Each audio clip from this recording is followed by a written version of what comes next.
सच्चाई की जीत। मुरादाबाद में एआईएमआईएम का कलेक्ट्रेट पर जोरदार प्रदर्शन।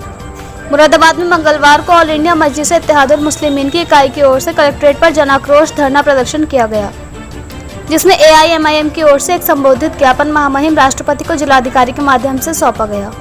प्रदर्शन में उपस्थित लोगों के द्वारा विनम्र प्रस्ताव पारित किए गए, जिसमें राज्य में व्याप्त आतंक और दहशत को समाप्त किया जाए, प्रत्येक नागरिक की जान और माल की सुरक्षा सुरक्षित की जाए व मुस्लिम दलितों और गरीबों को झूठे मुकदमे में फंसाना बंद किया जाए व राज्य सरकार की बुलडोजर नीति के तहत कानूनी प्रक्रिया को ताक पर रखकर मुस्लिम, दलित और गरीबों के खिलाफ द्वेषपूर्वक सुनियोजित तरीके से सौतेला व्यवहार बंद किए जाए तथा देश और प्रदेश में खेलने वाले नफरत के माहौल को समाप्त किया जाए और धर्म व जात के नाम पर समाज में नफरत फैलाने वालों के खिलाफ बिना किसी भेदभाव के कठोर कार्रवाई की जाए। उन्होंने अपनी मांग रखते हुए कहा कि मॉब लिंचिंग की घटनाओं को रोकने के लिए उचित कदम उठाए जाएं। इस दौरान महानगर अध्यक्ष वकील रशीद एडवोकेट, जिलाध्यक्ष मोहित फरगानी एडवोकेट, तालिब मलिक, शाकिर हुसैन, सलमान अब्बासी, तारिक अनवर, मुजाहिद खान, सद्दाम हुसैन, मोहम्मद आरिफ, जकीर आइनी, अरशद अली, शाकिर हुसैन, अबू बकर आदि भारी संख्या में लोग उपस्थित रहे। मुरादाबाद से मोहम्मद सलमान की रिपोर्ट।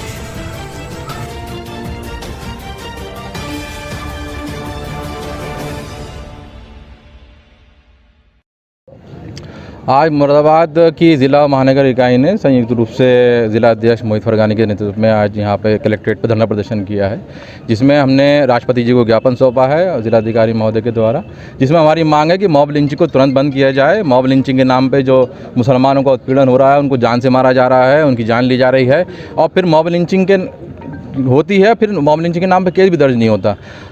तो उसमें हमारी मांग है कि बीएनएस के तहत 103 के तहत उसमें केस दर्ज करा जाए और आरोपियों को सख्त से सख्त सज़ा दी जाए। और जो बुलडोज़र नीति मोदी सरकार की और योगी सरकार की चल रही है, उस बुलडोज़र तंत्र ने हमारे लोकतंत्र को ख़त्म करके रख दिया है, बर्बाद करके रख दिया है। और मोदी जी ने वादा किया था कि 2022 तक हर भारतीय के सर पे छत होगी। अब नीति ये बन गई, पहले जिनकी छत है उनका छत छीना जाए, पहले उनको बर्बाद किया जाए, फिर उनको आबाद किया जाए। तो ये नीति चल रही है बुलडोज़र तंत्र की, इसको तुरंत बंद किया जाए। जिन लोगों के घर हैं उनको घर को बाकी रखा जाए। जब घर ही बाकी नहीं होंगे तो क्या बाकी रहेगा। एक उम्र गुजर जाती है घर बनाने में, तुम्हें शर्म नहीं आती है बस्तियाँ उजाड़ने में। तो सरकार ने जो कहा था कि हम सबका साथ सबका विकास की नीति है, उसके तहत चले। और दूसरी ओर अभी कोल्हापुर में मस्जिद को हमला किया गया, भगवा झंडे लगाए गए, हथौड़े से गुंबदों को तोड़ा गया, उसके ऊपर तुरंत कार्रवाई की जाए। और जो राहुल गांधी और अखिलेश यादव को मुसलमानों ने भर भर के वोट दिए थे, उनसे सवाल करें, उनके प्रतिनिधियों से सवाल करें कि हमने आपको वोट दिया था, आप बताइए आप हमारे लिए क्या कर रहे हैं। तो अभी तक तो कोई नहीं बोला, सिवाय असदुद्दीन ओवैसी के कोई इस बात पर नहीं बोले। देखिए, आज देश में और प्रदेश में जो मुसलमानों के, दलितों के, अल्पसंख्यकों के खिलाफ मॉब लिंचिंग की घटनाएं हो रही हैं, उनके खिलाफ हमने आज राष्ट्रपति महोदय को ज्ञापन दिया है जिलाधिकारी मुरादाबाद के माध्यम से कि ये जो घटनाएं हैं इन्हें फ़ौरन बंद किया जाए और इनका जो दहशत है इसे भी ख़त्म की जाए। और जो कानूनी प्रक्रिया को ताक पर रखकर बुलडोज़र की कार्रवाई होती है, तो इस बुलडोज़र नीति को बंद किया जाए, क्योंकि ये पूरी तरीके से असंवैधानिक है, इलीगल है।